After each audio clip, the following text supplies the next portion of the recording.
तो जो साइंटिस्ट है वो मतलब वो भगवान को मान सकता है कि नहीं मान सकता? नहीं, क्यों मानेगा? बिल्कुल बिल्कुल। मेरे हिसाब से तो साइंटिस्ट अगर भगवान पे बिलीव करते हैं तो वो रॉन्ग है। इस सज्जन को क्या तकलीफ है भाई? Well, according to some, the plane was also made before the Wright brothers came. And they say it was made in the Vedic ages. Veda means knowledge, and it's knowledge of what? It's knowledge of nature and the universe. इस दुनिया में बहुत सारे रहस्य हैं जो आज भी अनसुलझे हैं, और बहुत से ऐसे फैक्ट हैं जो आज भी हम एक्सेप्ट नहीं करते। हमारा देश भारत भी ऐसे कहानियों के लिए काफ़ी प्रसिद्ध है। ये बात सिर्फ हम भारतीय ही नहीं करते, बल्कि इस दुनिया में आज तक के जितने भी बड़े से बड़े साइंटिस्ट रहे हैं वो सब करते हैं।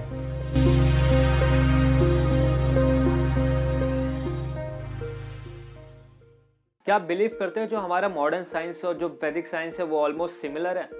अरे क्या बात कर रहा है, ऐसे कुछ हो सकता है क्या? सिमिलर होगा कैसे? कहाँ वैदिक साइंस, कहाँ मॉडर्न साइंस? आज की टेक्नोलॉजी देख कितनी आगे निकल गई। और पुराने ज़माने में तो पूरी वही घुसी पिटी बातें जहाँ पे कुछ समझ में नहीं आता, संस्कृत में लिखा, और बहुत सारी चीज़ें ऐसी कि जिसका कोई फैक्ट ही नहीं है। और ऐसी बातें करके क्या फ़ायदा? क्या तुझे उस पर बिलीव है आज भी? वैदिक साइंस क्या सही हो सकता है? वेदा सही हो सकता है? भगवद गीता सही हो सकता है? Yes, I believe in both of them. I even believe in Bhagavad Gita. I believe in Vedas and also I believe in modern science as well. ऐसा नहीं कि मैं मॉडर्न साइंस को इग्नोर कर रहा हूँ क्या, पर मैं भगवद गीता और वैदिक साइंस को भी तो इग्नोर नहीं कर सकता। Both are similar. मेरे को लगता है कि जो पैटर्न है, जो चीज़ें हैं, ऑलमोस्ट सेम नजर आती है दोनों साइड। मतलब कुछ भी। क्या तेरे को लगता है कि जितने बड़े बड़े साइंटिस्ट रहे हैं उन्होंने कितने सारे इन्वेंशन किया, वो सब फालतू है क्या? वेदा स्क्रिप्चर्स में सब कुछ लिखे हुए, वही चीज़ फॉलो करनी चाहिए लोगों को। चल ठीक है, मैं तेरी बात मानता हूँ। तू जानता है, तू साइंटिस्ट में बिलीव करता है, तू मॉडर्न साइंस में बिलीव करता है, ठीक है, तू बिलीव करता है, मतलब तू वर्नर हाइजेनबर्ग के बारे में जानता ही होगा, नील्स बोर के बारे में भी, एर्विन स्क्रॉडिंगर के बारे में भी, रॉबर्ट हॉपनमर के बारे में, निकोला टेस्ला, अल्बर्ट आइंस्टाइन, इतने सारे साइंटिस्ट रहे, तो इन सभी के बारे में तो जरूर ही जानता होगा, right?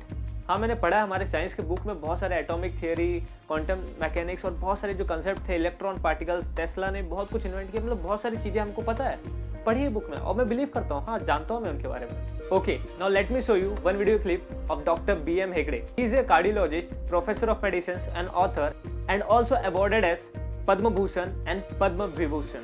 You think, oh, science is very great. Let me tell you a small, quick story. 1907, J.J. Thomson gets the Nobel Prize, who was the director of the Cavendish Institute of Physics in Cambridge. Nobel Prize for saying that electrons are particles. Fine, Nobel Prize. 1937, his own son, P.J. Thomson, gets the Nobel Prize 30 years later for saying that they are waves. Nobel Prize. 1932, Erwin Schrödinger says they are wavicles. They are neither waves nor particles. Nobel Prize. And 1925, who got the Nobel Prize in 1956, Werner Heisenberg said, you just don't know what an electron is. Because you just can't see it. How do I see Arun? When I look at Arun, a few photons from his body eject out and hit my retina, and then I know Arun is there. Now, if one photon leaves an electron, the electron becomes non-electron. This is described in the scriptures thousands of years ago. What did it say? Asino vrajati duram, shayano jati sarvata. You know, you have an electron which you can't see. And so beautifully said in the Gita, which is from the Upanishad, which says, Bahir antascha bhutanam. इस video से आपको थोड़ा तो idea मिल गया होगा कि doctor B.M. Hegde ने क्या कहा है। उन्होंने ये कहा है कि जो हमारे साइंस है वो पूरा वैदिक स्क्रिप्चर्स में लिखे गए हैं। साइंस को और जो एटॉमिक मास थियरी है, बहुत सारी ऐसी सारी थियरी है जो कि वैदिक स्क्रिप्चर्स में पहले से दिए गए हैं। चलो, अगर आपको फिर भी अभी कुछ डाउट है तो आप जानते रहोगे कॉस्मोलॉजी के बारे में, जो स्पेस और कॉस्मोस की थियरी लिखे हैं, जिन्होंने कार्ल सागन के बारे में तो आपने सुना होगा। कार्ल सागन की जो बुक थी कॉस्मोस, उसमें भी बहुत कुछ लिखे गए हैं। क्या आप जानते हो उस बुक के बारे में? अगर आप फिजिक्स पढ़ते हो या फिर आपको बहुत ज्यादा साइंस से इंटरेस्ट है तो आपको इनके बारे में जरूर पता होगा। कार्ल सागन आखिरकार कौन है? और जो नहीं जानते उनको बता देना चाहता हूँ कि Carl Sagan was an American astrologer, cosmologist, astrophysicist, author and science communicator, और इन्होंने अपने बुक कॉस्मोस में बहुत कुछ बताया है। The Hindu religion is the only one of the world's great faiths dedicated to the idea that the cosmos itself undergoes an immense, indeed an infinite, number of deaths and rebirths. तो यहाँ Karl Sagan ने अपने book में ये कहा है कि जो हिंदू रिलीजन है ये इज द ओनली रिलीजन जिसका टाइम स्केल करस्पॉन्ड करता है हमारे मॉडर्न साइंस के टाइम स्केल के हिसाब से। जब हमारे हिंदू रिलीजन में एक टाइम स्टार्ट होकर ब्रह्म मुहूर्त तक जाता है, वैसी सेम मॉडर्न साइंस के हिसाब से भी ऑलमोस्ट सिमिलर है। It is the only religion in which the time scales correspond, no doubt by accident, to those of modern scientific cosmology. Its cycles run from our ordinary day and night to a day and night of Brahma. 8.64 billion years long, longer than the age of the Earth or the Sun, and about half the time since the Big Bang. Carl Sagan ने यह भी कहा है कि जो Lord Shiva है, शंकर भगवान, इनका जो नटराज रूप है ये कॉस्मोलॉजी को एक्सप्लेन करने के लिए काफी है। जैसे कि भगवान शंकर के नटराज रूप के जो एक हाथ में डमरू है, वो जो डमरू है वो डमरू के जो साउंड वेव्स है, जो साउंड प्रोड्यूस होती है, वो साउंड है हमारे स्पेस की, जो साउंड है जिससे पूरी क्रिएशन हुआ है हमारे यूनिवर्स का बोल सकते हो, वो वही साउंड है। और एक हाथ में जो फायर है, जो उससे ये पता चलता है कि ये पूरा जो ब्रह्मांड है इसको डिस्ट्रक्ट करने में भी ये काफ़ी है, जो कि पूरे क्रिएशन के लिए हमें माना जाता है कि जो पूरे ब्रह्मांड का क्रिएशन है वो इस तरीके से किया गया है। जो कॉस्मोलॉजी है इससे काफ़ी ज़्यादा रिलेट करती है, ये कार्ल सागर ने खुद कहा है। A motif known as the cosmic dance of Shiva. The god has 4 hands. In the upper right hand is a drum whose sound is the sound of creation. In the upper left hand is a tongue of flame, a reminder that the universe, now newly created, will, billions of years from now, be utterly destroyed. Creation, destruction. बहुत सारे Indian यहाँ पर ये believe ही नहीं करते कि जो हमारा मॉडर्न साइंस है, जो वेदा से भगवत गीता है, ये सिमिलर है या फिर इसमें कुछ ना कुछ रिलेशन जरूर है, पर यहाँ पे लोग एक्सेप्ट करने के लिए रेडी ही नहीं होते। एंड बट उसी जगह जर्मनी में मैक्स प्लैंक यूनिवर्सिटी है म्यूनिक में, जहाँ पर एक रिसर्च किया गया ह्यूमन ब्रेन के ऊपर, और वो रिसर्च और एक्सपेरिमेंट में ये पता लगाया कि जो हमारा ह्यूमन ब्रेन है सेम उसी तरीके से काम करता है जैसा भगवत गीता में डिस्क्राइब्ड है। तो चलो आज आपको कुछ साइंटिस्ट से मिलाता हूं। जैसे कि आप जानते ही हो कि आपने उन साइंटिस्ट का नाम सुना भी है, तो उनके क्या बिलीव्स है, क्या वो सच में बिलीव करते थे, क्या उन्होंने कभी भगवत गीता, वेदास ये सब से पढ़ा है कुछ, क्या उनको लगता है कि ये सारी चीजें सही हैं। चलिए पहले बात करते हैं हम वर्नर हाइजेनबर्ग की। Werner Heisenberg was known for his renowned uncertainty principle. Werner Heisenberg is a key figure in the world of quantum mechanics. Werner Heisenberg का ये भी quantum theory will not look ridiculous to people who have read Vedanta. तो यहाँ पर Heisenberg का खुद मानना है कि जिसने वेदांता पढ़ी है उसको उतना प्रॉब्लम नहीं होगा क्वांटम थियरी को समझने के लिए। तो चलिए हम बात करते हैं आप नील बोर्स की। नील बोर्स अ ग्रेट फिजिसिस्ट, और उनका बहुत बड़ा कंट्रीब्यूशन रहा है atomic structures and quantum theory में। और इनका ये मानना है कि इनको कोई भी प्रॉब्लम आता है, कुछ भी इनको डाउट होता है, तो वो अपने डाउट और अपने प्रॉब्लम को सॉल्व करने के लिए उपनिषद को रीड करते हैं। क्या आप रॉबर्ट हुप्परमेकर को जानते हो? अगर नहीं जानते तो आज जान जाओगे। Is also known as the father of atomic bomb. He was head of lab when the first atomic bomb was invented. He was influenced by Bhagavad Gita and Mahabharata. He learned Sanskrit to read Bhagavad Gita in Sanskrit itself. इन्हें father of atomic bomb भी बोला जाता है, मतलब इनका एक बहुत बड़ा कंट्रीब्यूशन है। जब एटॉमिक बम और पहली बार जब इन्वेंट किया गया एटॉमिक बम, तो ये उस लैब में थे, और ये बहुत बड़े बिलीवर हैं संस्कृत के और साथ ही साथ भगवद गीता के। और ये एज इट इज संस्कृत में भगवद गीता पढ़ सके, तो उसको पढ़ने के लिए इन्होंने संस्कृत सीखा, तब जाके भगवद गीता भी पढ़ी।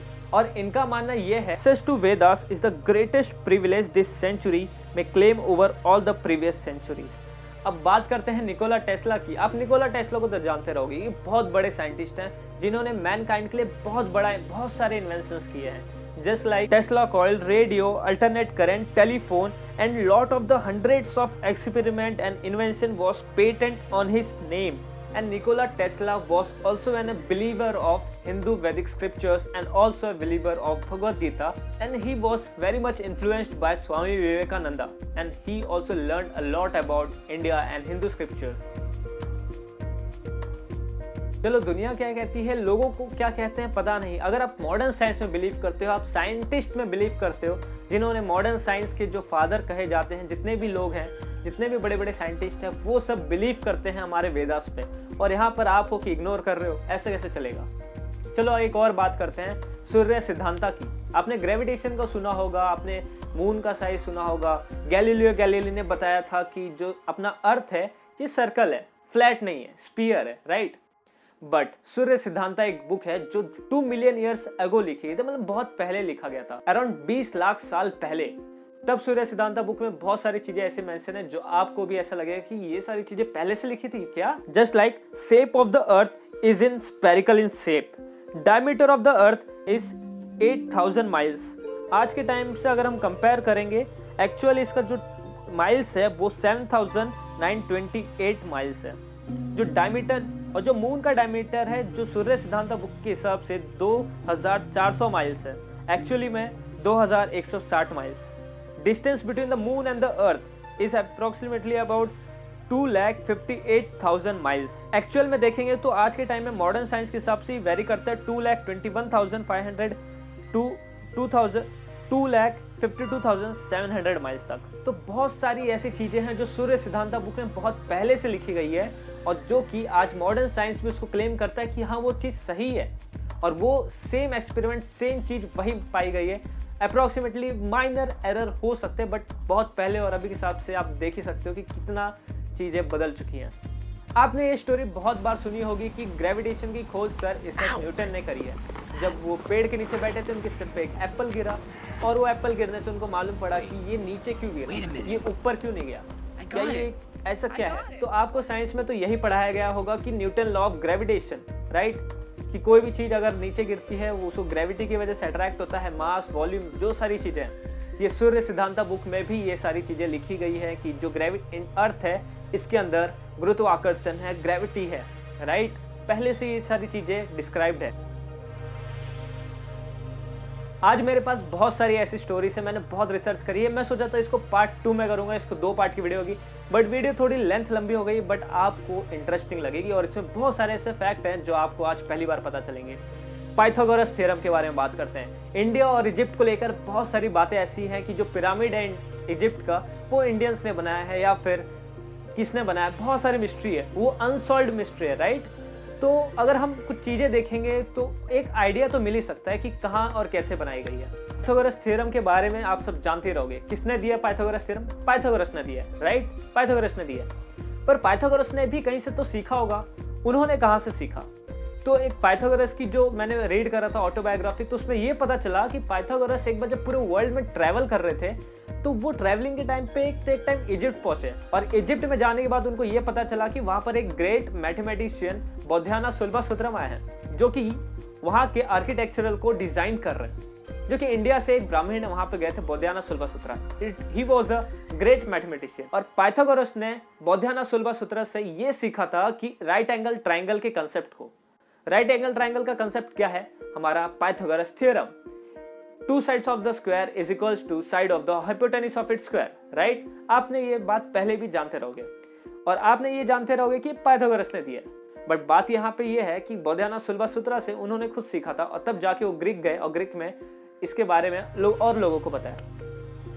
क्या आप जानते थे कि पाइथागोरस थ्योरम आखिरकार इंडिया के बोधियाना सुल्बासुत्रा से लिया गया था? और बात यहाँ पर ये आती है कि बोधियाना सुल्बासुत्रम ने कहाँ से सीखा था? इन्होंने सीखा था कृष्णा यजुर्वेदा स्कूल से, जहाँ पर यजुर्वेद से इन्होंने बहुत सारे मैथमेटिक्स के फॉर्मूलास और कंसेप्ट को वहाँ से सीखा था। तो हम जो वेदिक्स को इग्नोर करते हैं, बट वो वेद आज कितने टाइम के बाद इवॉल्व होकर आज हमारे सामने पाइथागोरस थ्योरम के हिसाब से है, बट वो सारी चीज़ें हमारे वेदास में हैं, अंडरस्टैंड। पर मैं आपको ऐसा स्ट्रेट फॉरवर्ड कुछ भी नहीं बोल रहा हूँ, ये सारे फैक्ट्स हैं, आप खुद जाके रीड कर सकते हो, आप खुद रिसर्च कर सकते हो, राइट। जब कुछ टाइम से मैं इस टॉपिक पे रिसर्च कर रहा था तो मैंने ये देखा कि बरखा दत्त और सदगुरु का एक वीडियो, जहां पर बरखा दत्त ने प्लेन के बारे में कुछ बोला। Well, according to some, the plane was also made before the Wright brothers came, and they say it was made in the Vedic ages. तो यहाँ पर आपने देखा कि कैसे ऐसा मजाक लेते हुए उन्होंने कहा कि जो वेदास में करी गई है बातें हैं राइट ब्रदर से पहले ही पॉसिबल है, जैसे मतलब जो भी उनका कहना होगा। बट जो बातें थी, जो एक्सप्रेशन जिस हिसाब से क्वेश्चन किया गया था वो एज अ फन वे में उन्होंने लिया कि वेद फालतू है, ऐसा कहना नहीं होगा उनका, बट नज़र वही आ रहा है। तो क्या एरोप्लेन और जो हमारे विमान वाली टेक्नोलॉजी है, क्या ये पहले से एग्जिस्ट करती है? चलिए हम ये भी जानते हैं। द हिंदू ने एक आर्टिकल पब्लिश करी थी कुछ टाइम पहले, जहां पर ये बताया है Maharshi Bharadwaj was a narrator of the guideline to making aeroplanes. There are 97 references book for the aviation. In Vrihat Vimana Shastra, he has also given 500 guidelines. यहाँ पर यह बताया गया है कि 97 एविएशन के ऊपर बुक्स हैं और साथ ही साथ 500 गाइडलाइंस है कि कैसे सब कुछ रेडी किया जाता है, विमान और उड़ाने से लेकर सब कुछ, राइट। ये हमारे स्क्रिप्चर्स में पहले से ही है।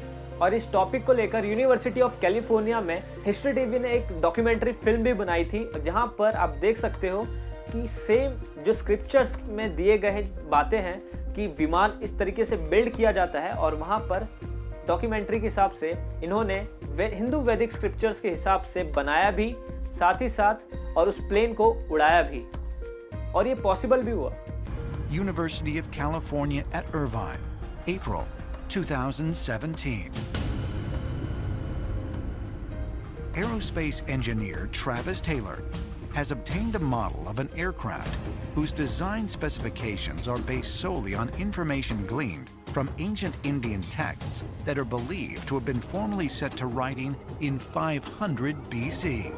तो आज इस वीडियो में आपको ना जाने कितने ऐसे फैक्ट पता चले गए होंगे कि जो हमारे हिंदू स्क्रिप्चर्स में थे, साथ ही साथ उसके सबूत भी मैंने आपको बताए। ऐसा नहीं कि हवा में कोई भी बातें करी गई है।